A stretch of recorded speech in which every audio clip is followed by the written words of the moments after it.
इस तरह से वाजिद अली ने अपने सेनापति को आदेश दिया कि हाँ कहिए, हम यह सुनना चाहते हैं कि अभी तक हम रामगढ़ पर विजय प्राप्त क्यों नहीं कर सकें, इसका कारण क्या है। जब यह वाजिद अली ने कहा तो मीर खां ने कहा, हुजूर, रामगढ़ छोटी रियासत जरूर है, पर वहाँ का एक एक राजपूत हीरा है, नायाब हीरा। उन्होंने कहा कि एक छोटी सी रियासत तो है रामगढ़, परंतु वहाँ का एक एक राजपूत सैनिक है, एक एक राजपूत वीर योद्धा है।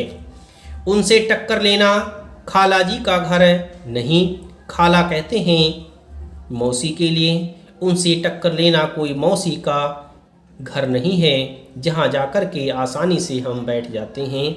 उनसे टक्कर लेना बहुत ही बड़ी बात है, बहुत ही मुश्किल है। उनका एक एक वीर सैनिक हमारे 20 सैनिकों को मार सकता है। इस तरह से मीर खां ने वाजिद अली से कहा। ये सुनकर के वाजिद अली बोला, यह सब मैं नहीं सुनना चाहता, किसी खुफिया तरीके से उनके किले के अंदर घुसो, उनके सिपाहियों को लालच देकर उनके साथ मिलाओ। इस तरह से वाजिद अली मीर खां को आदेश देता है कि मैं ये सब कुछ सुनना नहीं चाहता, मुझे किसी भी तरह से उस रामगढ़ पर विजय प्राप्त करनी है।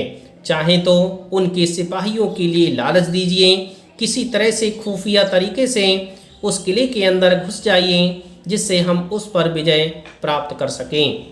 यह सुनकर के मीर खां ने कहा, हुजूर, ना उनके किले के अंदर घुसना आसान है और ना ही उन्हें साथ मिलाना, राजपूत अपनी आन पर मिटने वाले होते हैं।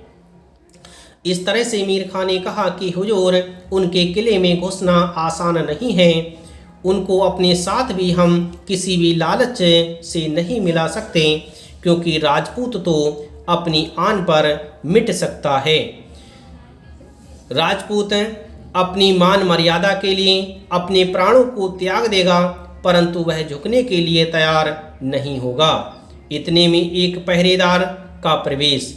यह बातें हो रही थीं, तभी वहाँ पर एक पहरेदार प्रवेश करता है। पहरेदार बोला, नवाब साहब का सितारा बुलंद रहे। इस तरह से पहरेदार ने आकर के नवाब साहब को सलाम किया और कहा कि हुजूर, रामगढ़ से शेर सिंह आया है, वह आपसे मिलना चाहता है। इस तरह से उस पहरेदार ने कहा कि हुजूर, रामगढ़ से शेर सिंह नाम का कोई व्यक्ति आया है जो आपसे मिलना चाहता है। वाजिद अली ने कहा कि इजाज़त है, उसे लेकर के आइए, उसे हमसे मिलाइए। पहरेदार का प्रस्थान होता है। वाजिद अली मीर खां से कहता है कि मीर खां, शायद यह आदमी सुलह का पैगाम लेकर ही आया हो, मुमकिन है इतनी देर से चले आ रहे हमारी फौज के घेरे से तंग आकर वीर सिंह अपनी हार मानने को तैयार हो गया होगा। इस तरह से वह वाजिद अली अपनी मीर खां से बात कर रहा था।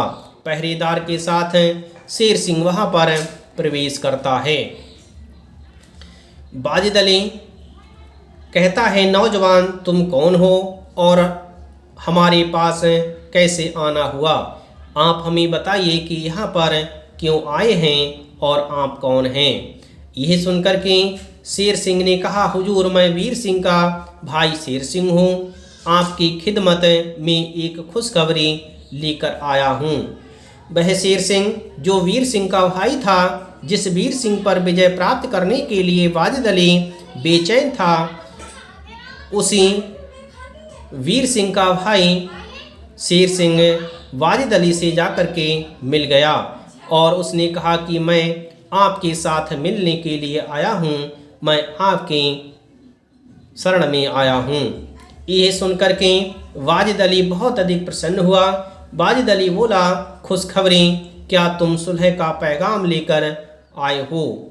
शेर सिंह ने कहा, नहीं हुजूर, ऐसी बात नहीं है, मेरा भाई वीर सिंह मूर्ख है, अपने प्राण दे देगा पर शत्रु के आगे सिर नहीं झुकाएगा। वह अपनी जन्मभूमि की रक्षा के लिए अपने रक्त की एक एक बूंद बहा देगा पर गुलामी स्वीकार नहीं करेगा। इस तरह से शेर सिंह ने कहा कि यहाँ पर सुलह नहीं हो सकती क्योंकि मेरा भाई महामूर्ख है। वह तो अपने प्राण दे देगा परंतु शत्रु के आगे नहीं झुकेगा।